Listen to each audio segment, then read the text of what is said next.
السلام علیکم ورحمۃ اللہ وبرکاتہ۔ سیرت النبی صلی اللہ علیہ وسلم کا جو سلسلہ چل رہا تھا اس کا اگلا حصہ پیش خدمت ہے۔ اس سے پہلے ہم نے پڑھا کہ نبی کریم صلی اللہ علیہ وسلم اور جو حضرات مسلمان ہو چکے تھے وہ لوگ چھپ چھپا کر دین اسلام کی دعوت دیتے رہے اور لوگ اسلام میں داخل ہونے لگے۔ اب آگے کھلی تبلیغ، اظہار دعوت کا پہلا حکم۔ اس بارے میں سب سے پہلے اللہ تعالیٰ کا یہ قول نازل ہوا، اعوذ باللہ من الشیطان الرجیم، بسم اللہ الرحمن الرحیم، وَأَنذِرْ عَشِيرَتَكَ الْأَقْرَبِينَ۔ آپ صلی اللہ علیہ وسلم اپنے نزدیک ترین قرابت داروں کو عذاب الہی سے ڈرائیے۔ یہ سورہ شعراء کی آیت ہے، اور اس سورہ میں سب سے پہلے موسیٰ علیہ السلام کا واقعہ بیان کیا گیا، یعنی یہ بتایا گیا کہ کس طرح موسیٰ علیہ السلام کی نبوت کا آغاز ہوا، پھر آخر میں انہوں نے بنی اسرائیل سمیت ہجرت کر کے فرعون اور قوم فرعون سے نجات پائی، اور فرعون و آل فرعون کو غرق کیا گیا۔ بلفظ دیگر یہ تذکرہ ان تمام مراحل پر مشتمل ہے جن سے موسیٰ علیہ السلام فرعون اور قوم فرعون کو اللہ تعالیٰ کے دین کی دعوت دیتے ہوئے گزرے تھے۔ یہ خیال ہے کہ جب رسول اللہ صلی اللہ علیہ وسلم کو اپنی قوم کے اندر کھل کر تبلیغ کرنے کا حکم دیا گیا تو اس موقع پر موسیٰ علیہ السلام کے واقعے کی یہ تفصیل اس لیے بیان کر دی گئی تاکہ کھلم کھلا دعوت دینے کے بعد جس طرح کی تکذیب اور ظلم و زیادتی سے سابقہ پیش آنے والا تھا اس کا ایک نمونہ آپ صلی اللہ علیہ وسلم اور صحابہ کرام رضوان اللہ علیہم اجمعین کے سامنے موجود ہو۔ دوسری طرف اس سورہ میں پیغمبروں کو جھٹلانے والی اقوام مثلا فرعون اور قوم فرعون کے علاوہ قوم نوح، عاد، سمود، قوم ابراہیم، قوم لوط اور اصحاب الایکہ کے انجام کا بھی ذکر ہے۔ اس کا مقصد غالباً یہ ہے کہ جو لوگ آپ صلی اللہ علیہ وسلم کو جھٹلائیں انہیں معلوم ہو جائے کہ تکذیب پر جمے رہنے کی صورت میں ان کا انجام کیا ہونے والا ہے، اور وہ اللہ تعالیٰ کی طرف سے کس قسم کے مواخذے سے دوچار ہوں گے۔ نیز اہل ایمان کو معلوم ہو جائے کہ اچھا انجام انہی کے لیے ہے اور برا انجام جھٹلانے والوں کے لیے ہے۔ قرابت داروں میں تبلیغ۔ بہرحال اس آیت کے نزول کے بعد نبی کریم صلی اللہ علیہ وسلم نے پہلا کام یہ کیا کہ بنی ہاشم کو جمع کیا۔ ان کے ساتھ بنی مطلب بن عبد مناف کی بھی ایک جماعت تھی۔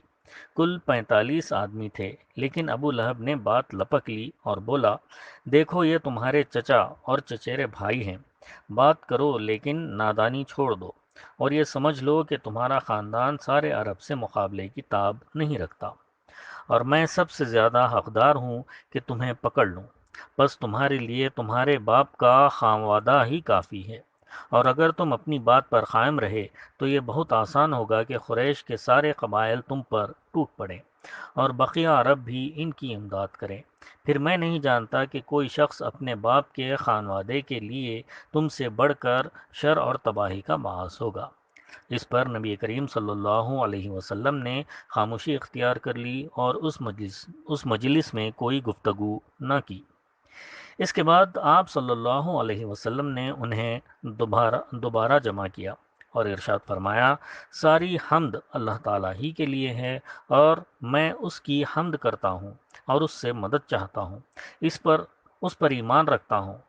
اسی پر بھروسہ کرتا ہوں، اور یہ گواہی دیتا ہوں کہ اللہ تعالیٰ کے سوا کوئی الہ نہیں، کوئی لائق عبادت نہیں، وہ تنہا اور اکیلا ہے، اس کا کوئی شریک نہیں۔ پھر آپ صلی اللہ علیہ وسلم نے فرمایا، رہنما اپنے گھر کے لوگوں سے جھوٹ نہیں بول سکتا، اس اللہ کی قسم جس کے سوا کوئی الہ نہیں، میں تمہاری طرف خصوصاً اور تمام لوگوں کی طرف عموماً اللہ تعالیٰ کا رسول ہوں، واللہ تم لوگ اسی طرح موت سے دوچار ہوگے جیسے سو جاتے ہو، اور اسی طرح اٹھائے جاؤ گے جیسے سو کر اٹھ جاتے ہو، پھر جو کچھ تم کرتے ہو اس کا تم سے حساب لیا جائے گا، اس کے بعد یا تو ہمیشہ کے لیے جنت ہے یا پھر ہمیشہ کے لیے جہنم۔ اس پر ابو طالب نے کہا، میں ہمیں تمہاری معاونت کس قدر پسند ہے نہ پوچھو، تمہاری نصیحت کس قدر قابل قبول ہے، اور ہم تمہاری بات کس قدر سچی جانتے اور مانتے ہیں، اور یہ تمہارے والد کا خانوادہ ہے یہاں پر جمع ہے، اور میں بھی انہی کا ایک فرد ہوں۔ فرق اتنا ہے کہ میں تمہاری پسند کی تکمیل کے لیے ان سب سے پیش ہوں، لہٰذا تمہیں جس بات کا حکم ہوا ہے اسے انجام دو۔ میں تمہاری مسلسل حفاظت و اعانت کرتا رہوں گا، البتہ میری طبیعت عبد المطلب کا دین چھوڑنے پر راضی نہیں۔ ابو لہب نے کہا، اللہ کی قسم یہ برائی ہے، اس کے ہاتھ دوسروں سے پہلے تم اس کے ہاتھ دوسروں سے پہلے تم لوگ خود ہی پکڑ لو۔ اس پر ابو طالب نے کہا، اللہ کی قسم جب تک جان میں جان ہے ہم ان کی حفاظت کرتے رہیں گے۔ انشاءاللہ تعالی اس کے بعد اگلی نشست میں بیان کیا جائے گا۔ اللہ تعالی ہم سب کو نبی کریم صلی اللہ علیہ وسلم سے جیسی محبت کرنی چاہیے ویسی محبت کرنے والا بنائے، اور نبی کریم صلی اللہ علیہ وسلم کے نقش قدم پر اپنی زندگی کو گزارنے والا بنائے۔ آمین ثم آمین، وآخر الدعوانا ان الحمد للہ رب العالمین۔